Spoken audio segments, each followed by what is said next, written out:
So this is the iPhone 10 and I can't believe it's been 5 years since I made the switch from Samsung to Apple. I've always been a Samsung and Android fanboy.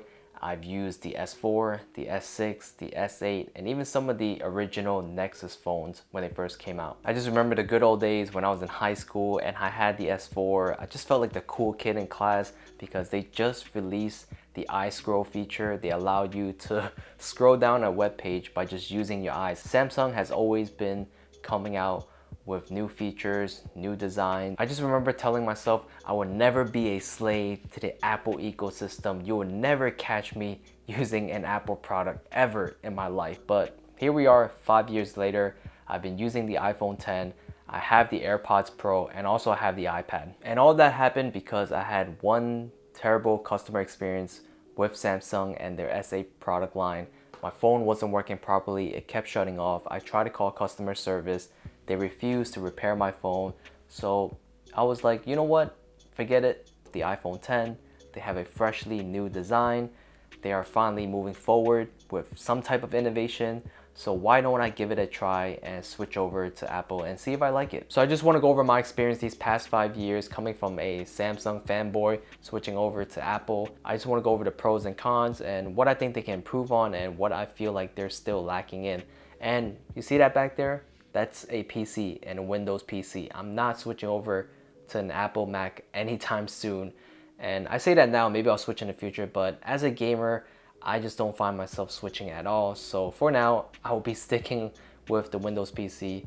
But for all the other products, I can probably convince myself to switch over because of this one thing, and that's their ecosystem. Speaking about their ecosystem, I feel like that's Apple's strongest selling point when they're selling their products because all their products work hand in hand and they connect so easily. When I'm using the AirPods Pro, I can connect easily from my iPhone to my iPad, which previously I was using third-party Bluetooth earbuds, which had a hard time connecting from one device to another. I had to disconnect the earbuds, forget the device, and then reconnect it to the other device.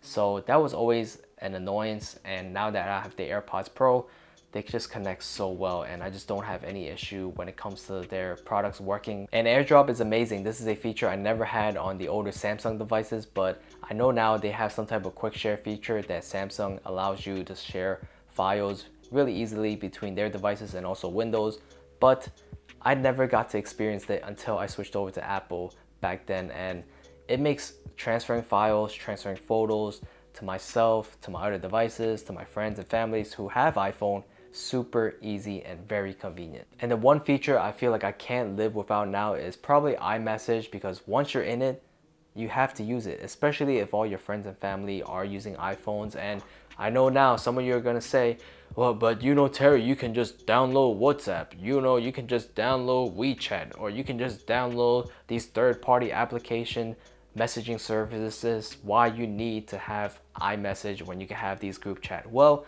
let me explain. It's not as convenient, well, at least for me, because if you were to have different apps and you have different friend groups in those different apps, then you have to go into each app, make sure you check those messages every day. Sometimes you miss some of those messages, and that's what happens to me when I have to download multiple messaging apps in order to talk to multiple groups of people. The idea of having a pre-installed software or app which everyone uses and allows you to transfer photos and videos at a high quality image. I know they don't want to have their systems be collaborating with each other. Apple wants to keep their ecosystem, and I'm sure Samsung wants to keep their own ecosystem as well with the Android department. But it would be nice if we can have one universal software that everyone uses as their pre-installed application when it comes to messaging. This way you don't have 10 different messaging apps that you have to go through every single day in order to stay connected with people. Coming from an Android user, the apps are much better optimized for the iOS system.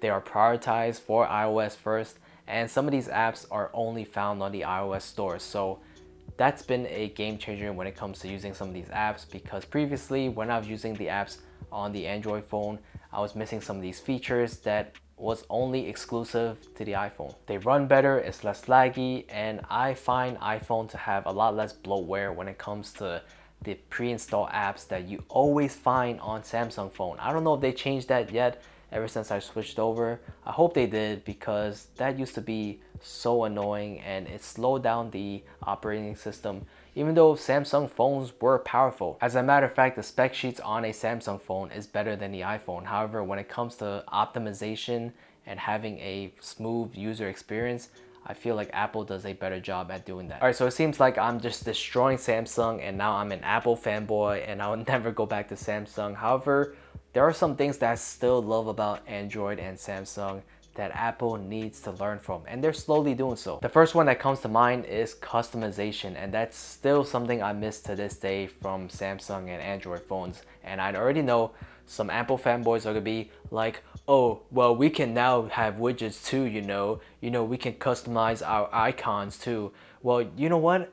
Apple, for the love of God, can you allow us to have spaces in between our apps? Like, please. If you think Apple's customization is nice nowadays, you have yet to experience what true customization means when it comes to an actual phone. Because back then, when I was using a Samsung and Android phone, you were able to truly customize your phone, make it one of one, and really make it unique. And every time you open it, you can feel good about your phone because no one else has the theme, the lock screen, the way you set up your apps the same way as you. I remember downloading these theme packs, which changes the entire phone's layout, from the apps, from the way people message you, from the way you get a phone call. All that stuff changes when you install these theme packs onto an Android phone. But when it comes to Apple's phone, yes, you have widgets, yes, you have some type of customization, but they all pretty much look the same if I were to compare someone's iPhone to someone else's. But I know now Apple is allowing more customization when it comes to their phones and allowing their users to do what they want. However, you're still stuck within the Apple bubble and their ecosystem and how they want you to customize your phone. You don't have the true flexibility like you do when it comes to an Android phone. Apple's like, oh, we'll give you a little bit of freedom, just not all of it, and we still want to control how you customize the phone. I think both phones are great. It really depends on which operating system best suits your needs, and I'm not a Samsung fanboy. I'm not an Apple fanboy.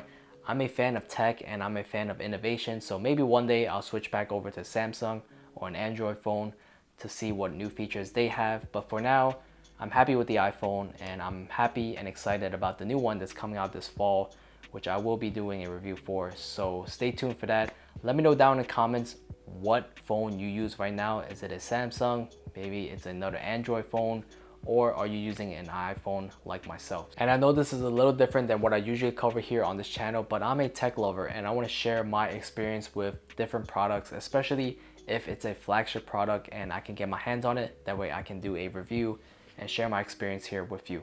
So hope you enjoyed this video, and if you did, I'll see you all in the next one. Peace.